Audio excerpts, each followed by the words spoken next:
There I am.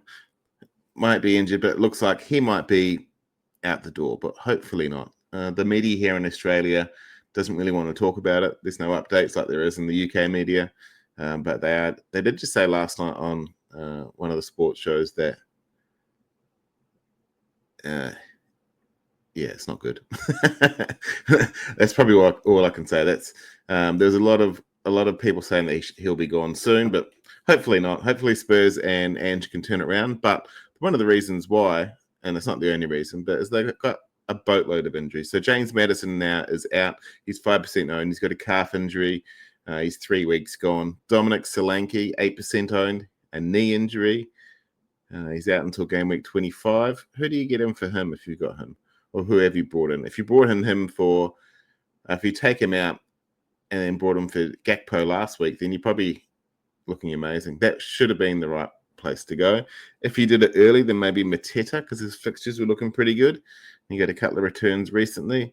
Other people can go Jackson. He's got some good fixtures coming up. But a lot of people are steaming out of Jackson purely because he's not returning. And as we know, Bukayo Saka is 9% owned. He's got a hammy injury. He's out till game week 28. Do you go Diaz? Do you save the money and go Gakpo? I mean, you could go Foden, I guess, if you think Foden's going to continue the form, or Mbeumo. Mbeumo's fixtures are turning. They've got Tottenham this week. You'd expect him to score, wouldn't you? There's a couple other players that are injured as well that are relatively highly owned. A Liverpool asset again, which is Diogo Jota. Like he probably would have been one of my picks for this double game week if he was going to start. As it is, Diaz is the starting forward, I guess you call it, striker, and Gakpo on the left. For me, though, I'd always go Jota if he's getting starts because he just scores whenever he feels like it. Jarrod Bowen is injured as well. Interesting to see what happens with him at West Ham under Potter, how Potter utilises him. Potter's teams in the past have been more about the entire team moving forward and the spread of goals. So I wouldn't exactly expect Bowen to become this amazing talisman like he has been in the past that scores 20 goals a season. But I would expect some more attackers to shine as well, specifically Kudus and maybe Somerville. And also Kyle Walker, for those that didn't know, he wasn't really an FPL asset. He was relatively well owned, but he is out on loan to Milan now, so he is not even in the Premier League anymore. Let's have a look at the fixtures this week. We can bypass Arsenal because we just don't know who to go for them. If you've got Villa assets, they're away to Wolves, so if you got Rodgers or Watkins, I'd play them. Bournemouth at Liverpool, 50-50 with Bournemouth. I mean, they're playing so well, but it's still Liverpool at home. Brentford at Tottenham, they should do well there. Tottenham might struggle, but Tottenham still scores goals.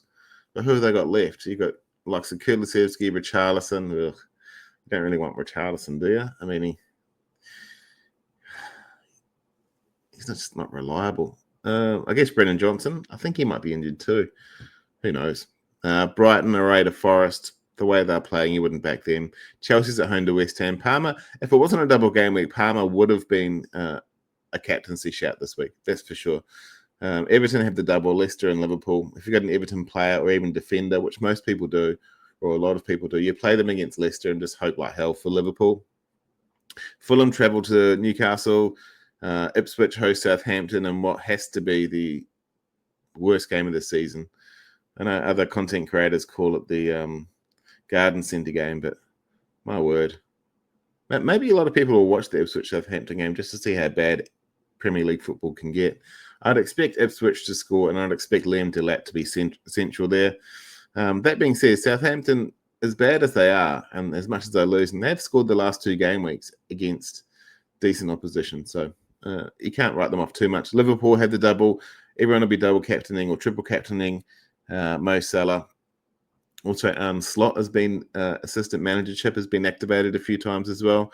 Most people have 3 Liverpool and 1 or 2 Everton. So hopefully good luck to everyone there. City travel to Arsenal. Manchester United have Palace. I've said all these ones before. So there's nothing new there. So interesting footy.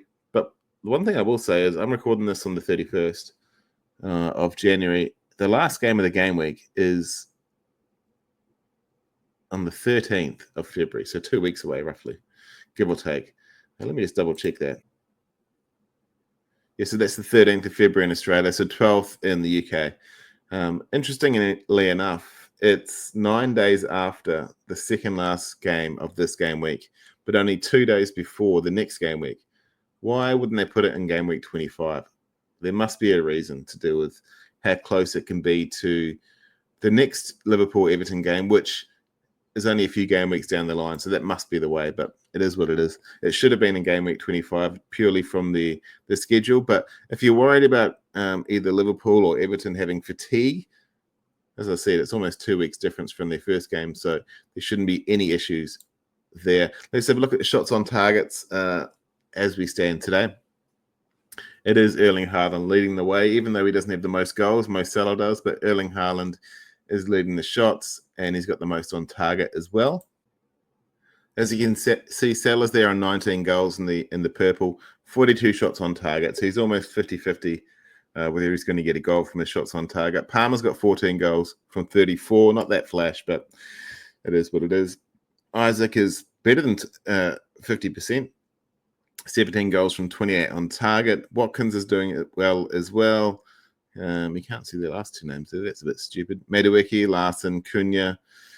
Semenyo was on there, but he just hasn't scored many goals. He's got 7 goals from 24, but most of his goals are shots. 52 shots there down, second to bottom.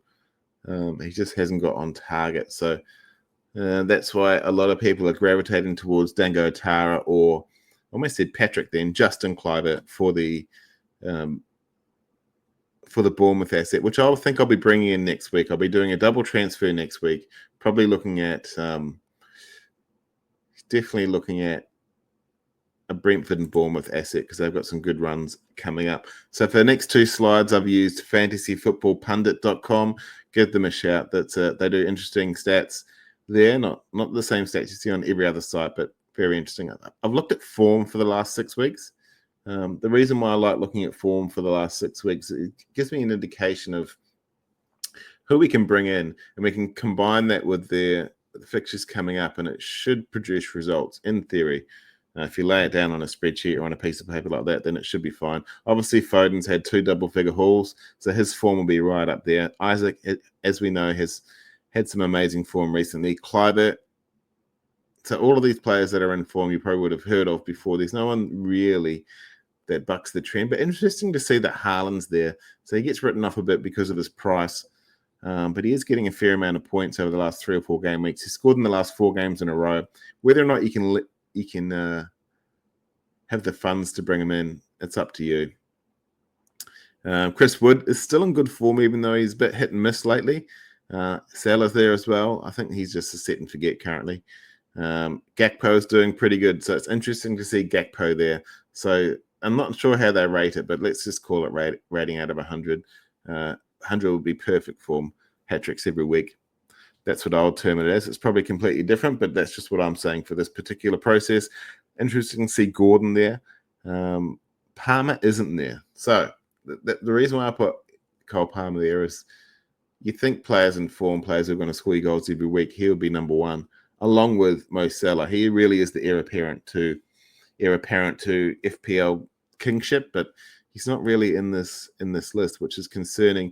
Chelsea's fixtures do turn pretty well over the next couple of game weeks, so if you still got him like I do, I think he's still a keep. If it was Foden having a really good run of fixtures, then I would consider transferring him out, but Foden's fixtures are all red for the next 6, and as we know, he's a bit of a flat track bully, Phil Foden. So it'll be interesting to see how he goes against the tougher teams in the league. If you've got half a dozen of these in your team, you're probably going to have a pretty good greens over the next few weeks. I currently have Isak, Salah, Wood, Gordon, and I'm looking to bring in Mbeumo and Kluivert, I think. So hopefully that'll do me pretty well. Let's have a look at the XGI. For the last 6 game weeks, as I said, XGI, once again from Fantasy Football Pundit. Thank you to them for their amazing site and stats. So the big hitters are at the top. Salah, Haaland, Palmer, Isak, and Mbeumo. Watkins is up there now. So Watkins is turning a tide. There's issues at Aston Villa in terms of John Duran. I see this morning that there was a report that Chelsea pulled out from bidding for Duran due to his attitude, which is interesting. I'm not sure if that's the attitude about expecting to play 90 minutes. Why would you go from from Villa being a backup to go to Chelsea to being a backup to Jackson and Nkunku? It doesn't really make sense. He might be going to the Saudi Pro League, and if he does, fair play. I mean, if I could get that much money playing the game I love, I would do the same thing as well. He's not getting 90 minutes in the Premier League, so what's he sticking around for, really? As I said before, Jackson's XGI is looking really good. He's just really not converting. Those 9 goals should be much higher, given the amount of talent he has. Wissa, I thought he'll be higher on the XGI, but he doesn't get a lot of XA. It's only 1.2, the last on the list. He's even worse than Haaland, which is saying a lot over the last 6. And Watkins' XA is very low as well. Considering last season he was double-figure assists, that's very interesting. Palmer's looking good, and Mbeumo's looking good. Bruno Fernandes makes his way onto the table. As we know, he's always going to get the XGI. He just doesn't have the players around him to execute, but that might change. Give it 1 or 2 more transfer windows, and I think they'll bring in the players that they need, or the players that Ruben Amorim needs. All right, let's have a look at my grey list now. For those that don't know, grey list is I have 2 players that are locks, 1 that's a risk and 1 that's an avoid. So the 2 locks will be Alisson and Pickford. It's a no-brainer. They've got double game weeks coming up. Pickford even has a fixture in 29. You can see down the bottom there in 29. That is the blank. And then, do we use a goalie transfer in game week 30 when he's got Liverpool, Arsenal, Forest, and City in the next 4 game weeks? You bet your ass we do. I think that's what I'm going to do. I should have 1 transfer up my sleeve. I've projected it on using FPL Team. I've projected my transfers up until that date, and I think I've got 4 or 5 up my sleeve by then, if nothing too crazy happens, assuming we don't get injuries. But that is a luxury transfer. I just don't want to hold them during that time period, but we'll see. The reason why I put Martinez from Villa in there is he's got a couple of good fixtures, and then he's got a few difficult ones, and he does blank in 29. And as I said to you earlier about City, Edison has Arsenal, Newcastle, Liverpool, Tottenham, Forest, Brighton, all in a row, all teams that can get through them and get past them as well. So the saves here, that should say Pickford. Those saves are wrong. But the saves here, Pickford is 67 and Martinez is 59. So those names are wrong. But it is what it is. Pickford's saves will do really good. That's why I'm keeping him until 29. Then I might have to flick him off. I'm not really sure who to use there. Alisson could be someone I could bring in. Let's have a look at the points on the right-hand side. Pickford is still second on points. Sells is still first. Raya, for those that stuck with Raya, you don't get much better than that. He's top 3. He's only 10 points off the top. Alisson had a bit of time off. Edison had a bit of time off. Martinez is up there as well. But Villa concede far too many goals. You can see he's 35 points off Sells there. So it's a bit of an avoid. But if you really wanted to have a goalkeeper transfer, you can go there.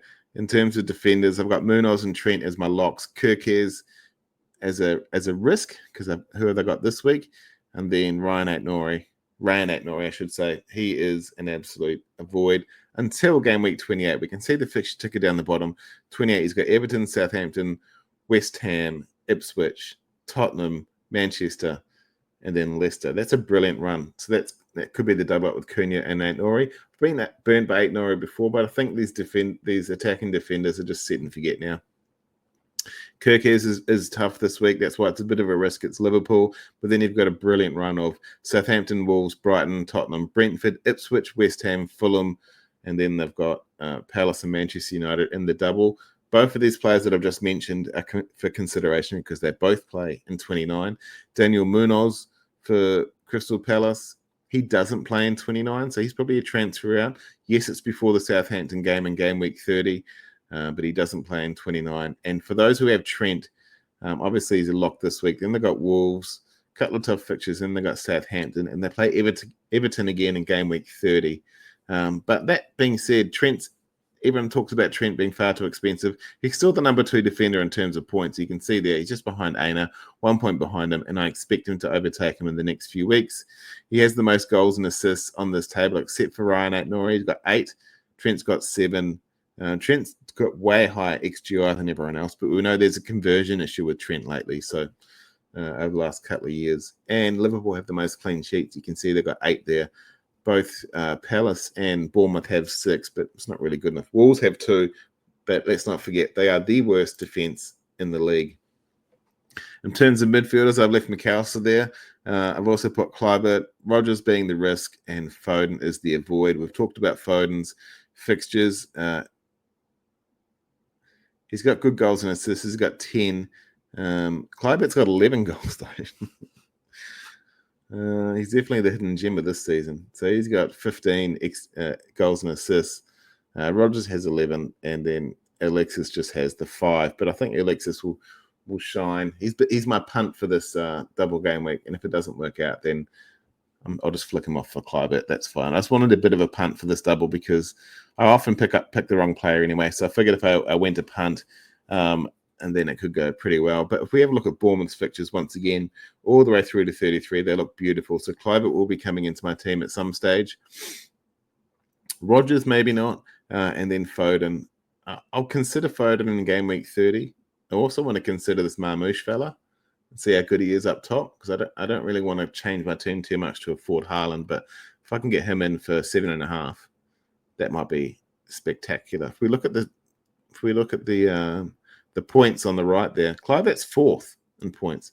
He's 100 points behind Mo Salah. Let's put that into context. But he's still 4th. It just means that apart from Salah, Palmer, and maybe even Mbuemo, everyone else is not as consistent, shall we say. Rodgers right down the bottom there at 96. We expected more from him, but he's performing like a 5.5 midfielder anyway.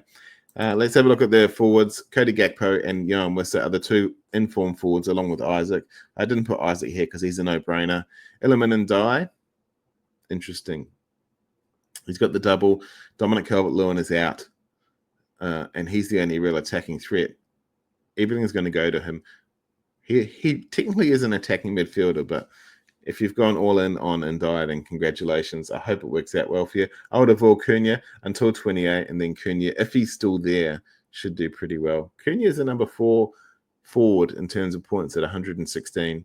Gakpo's at 87, but let's not forget Gakpo didn't start all the games at the start of the season, and Ndiaye was the same, and Wissa is the number 1, 2, 3, 4, 5, 6, 7.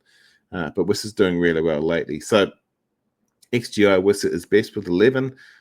Goals is 10 each for Cunha and Wissa, and then forward, Gakpo has 8 as well. Interesting stats, but it's a bit of a no-brainer this week with the double. But it's an idea with Wissa. Do you want him moving forward? I think 25 or even 24 through to 29 could be pretty good, but then his fixtures fall off a cliff after game week 30. Newcastle, Chelsea, Arsenal, Brighton, and Forest. So it's tough. The most wanted assets that you, the FPL community, have bring in this week is for game week 24 is Cody Gakpo, 655,000 at the time of recording. That could dramatically increase over the next few, the 24 hours until the deadline. I think it's actually 36,000 until 36,000 until the deadline. Gakpo, he's got a double game week. He's in form. Is he a season keeper? At this stage, you'd have to say, yeah. I mean, Liverpool's fixtures don't really fall off a cliff at any time. So why would you not double up on one of the best attacks and definitely the best defense? Kluivert, he's scoring every week. He's on pens. He's playing for a team that's playing out of their skins. 565,000 of us have brought him in. I expect that to increase over the next few weeks. He'll be on the slide for the next 2 or 3 weeks, guaranteed. He's already been on it for the last 2. Iliman and Dye, he's got the double game week, and injuries make him the number 1 attacking option for Everton. The only thing you have to worry about is whether or not Everton is a trap for a double game week. How many of us have gone into double game week with a team we'd never normally look at, would never normally consider, and we brought them in, and then it blew up in our face? This could happen with Everton, but hopefully for them, Iliman and Dye becomes the next big thing in FPL. If that's the case, then I see him going to a different club next year, but hopefully he can completely outplay his expectations. I reckon he should do pretty good in the first game against Liverpool. It's 50-50, isn't it? The reason why I say it's 50-50 is because Liverpool are top of the league. And the captaincy conundrum for this week is 3 players, all with doubles. Yes, I put a goalkeeper in there, but there's a valid reason why. Salah is obviously the perma-captain for most people. There will be double game week. Triple captain is for this double game week. I'll be captaining him. He's away to Bournemouth, away to Everton. On paper, These are not easy fixtures. For my rank, I need this to... I need him to bomb, but I don't want to because everyone else around me will either be captaining him or triple captaining him, so they'll get more points.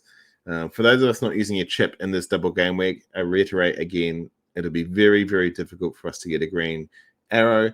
That being said, times will turn, and we probably had our luck at the start of the season, or we're going to have it later on when you play the chip.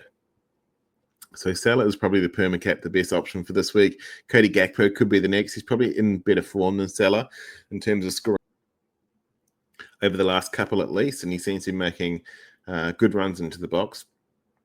But he'd never put anything past Salah as well. So if you wanted to go against the grain, Gakpo, if you really wanted to throw your season away and hope just do a Hail Mary,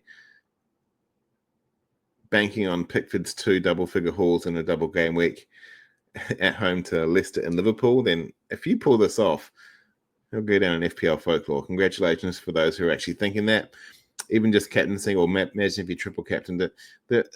One of the slides we've got here is for goals per 90 minutes. So James McAtee, as we know, hasn't played many games. He's got 1.41, but John Duran is still at 1.01. He comes off the bench, but it's still pretty good. Alexander Isak and Mo Salah are up there as well, along with Haaland. The only other ones that are up the top or in the top 10 that have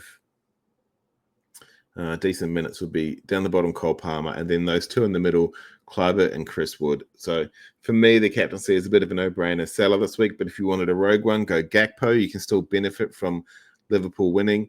If you really wanted to go rogue, expect Pickford to do well. The differentials for this week, Illiman and Dye, obviously he's a differential. He's less than 10% owned. He's the number one attacking asset. Double game week, Leicester and Liverpool. If they're going to score goals, they'll probably go through him. Szoboszlai as well, 1 goal, 1 assist, 2 bonus points in game week 23. He's in good form. He's playing the type of football he was playing prior to coming to Liverpool, and Arne Slot is doing the setup of the team that benefits him most. So I think he could do pretty well this week. He's also got Wolves in 25, so he's a bit of a keeper if you've got him. Liam Delap at home to Southampton, the plum fixture. He's the talisman. He hasn't scored in 3 game weeks, however, but I think he'll be... it's his time to shine. Game week 24, Liam Delap could be the highest scorer. I just put a stat here of goals scored. It's still Liverpool out in front. City and Tottenham are well behind, along with Chelsea and Arsenal. Bournemouth are coming up the table, and I expected Newcastle to be higher as well, to be fair. Fun fact, Tottenham Hotspur are sliding down that table. All right, if you are bringing in the Liverpool assets for the triple game week or double game week, here's what I've come up with for the last 6 game weeks. These are the interesting stats for 6 players. Cody Gakpo, the forward, the midfielders of Diaz, Szoboszlai, and McAllister. Then we've got 2 defenders in Trent and Virgil van Dijk. You can see from the yellow and green highlighted there, it's pretty much all Gakpo for the last 6 game weeks. He's got the most goal involvements. He's got 7 goals and assists combined. McAllister's actually second on 4, and then it goes to Trent on 3. The XG is 2.49 he's the only person that's over 1.5. Diaz and Szoboszlai are close behind there. In terms of XA, obviously it's going to fall to Trent, 2.16, but the conversion just isn't there. Gakpo and McAllister are close behind. In terms of XGI overall, because of that XG, 2.49, the XGI overall for Gakpo is 4.27. Phenomenal. Still interesting for McAllister and Trent as well. Interesting to see that Szoboszlai is only 1.66. That's very interesting. Considering his goal last week would have been high XG, so he must have been a bit quiet the last couple. He has been in and out of the team with injuries, but he's fighting fit now. Bonus points over that time, Gakpo's got 6, Trent's got 5, and a couple each for the midfielders as well. And the ICT, which is influence, creativity, and threat index, it's all Gakpo, it's all Trent, and just behind Trent is McAllister. Everyone else pretty much goes to sleep. If you got Virgil van Dijk, you'd just be hoping for clean sheets. He could maybe slap his head onto a cross from Trent, but from a corner. But realistically, if you're not getting points from clean sheets, then you shouldn't have Virgil van Dijk in your team. That to me looks like a no-brainer. Go with Gakpo. But the third one If you've got Salah and Gakpo, the third one is up for grabs. If you want Trent, that's fine, but you can probably take a punt on the third one because Trent isn't actually getting the returns, and if they don't get clean sheets, that could damage his points return. This is the first time I've spoken about it all season, but I just wanted to bring it up. The FPL Challenge, which runs side by side to Fantasy Premier League. That Arn slot looks amazing there, by the way. But the interesting thing for FPL Challenge this week is that you have to play a manager. So I've played slot, but there's no restriction on the 11. You can play as many Liverpool players as you want. So I've got 4 Liverpool. I've got Trent, Luis Diaz, Salah, and Gakpo. Salah is obviously my captain, and I've got Arn slot there as well. I've also got Pickford and Ndai in my FPL Challenge team, and that's counted by Palmer and Buemo and Hall, who I think will do pretty well. As you can see at the top there, I got 22 million left in my bank because I don't really need to bring anyone else in. But just an interesting tidbit, I thought FPL Challenge could be quite interesting this week. Over the next few weeks, they're doing assistant manager. I guess it's a promotion. I don't really know what they call it, but we can use a manager each week. So it's quite interesting. I like it. I like doing just a different idea each week. Other people don't like the hassle, and that's fine. But if you enjoy it, then reach out because I enjoy it too. Here's how my team lines up for the game week. All right, so game week 24, I've got the 4 doublers. I've got the man in shot there. Pickford at home to Leicester, at home to Liverpool. I've got triple Newcastle and triple Liverpool. I'm rolling the transfer and I'm avoiding the Everton attacking trap. That's basically what I'm doing. So there is a bit of a benching dilemma for me because I'm not sure if I should bench Munoz away to Manchester United or Mazraoui at home to Crystal Palace. So either of those, or Murillo at home to Brighton. But yeah, I think I'll stick with Munoz, the attacking option. So I've got Pickford in goal, Leicester and Liverpool, Munoz away to Manchester United. I've got Kanate. I like Kanate, so I'm keeping him. Bournemouth and Everton. He got me an assist last week. Hall at home to Fulham, Gordon at home to Fulham, McAllister and Salah. So the midfield duo of Liverpool, they should do great guns. McAllister has proven in the past that in a double game week he goes really well. Although this double game week, the games aren't close, but hopefully he does good. Palmer's at home to West Ham, expecting to bounce a lot. He'll get I think this will play him back into form. Mateta is away to Manchester United. I can see him doing well. Wood's at home to Brighton. It's time to score Wood. And Isak's at home to Fulham. Fabianski on my bench might have lost his spot. But we'll see. Hopefully not. Ahmad, Murillo, and Mazraoui are all on the bench as well. I was thinking about playing Ahmad, but then who do I bench? Mateta? Probably not. Or Wood. I'm not going to bench Wood. Everyone else is pretty much a lock. So that's my team. Expected points is 79. If I get 80 points, I'll be very happy because I think there will be a lot of big scores this week. If you get over 100, drop me a message and let me know, and I'll congratulate you on my next on the Hangover show from Game Week 24 when I do the review. So that's how my team looks. Hopefully yours team's looking pretty good too. Thank you very much for tuning in. I hope your arrows are green and your differential score hat tricks. My name's Luke, FPL Crusader. Don't forget to like and subscribe. Thank you very much and have a good day.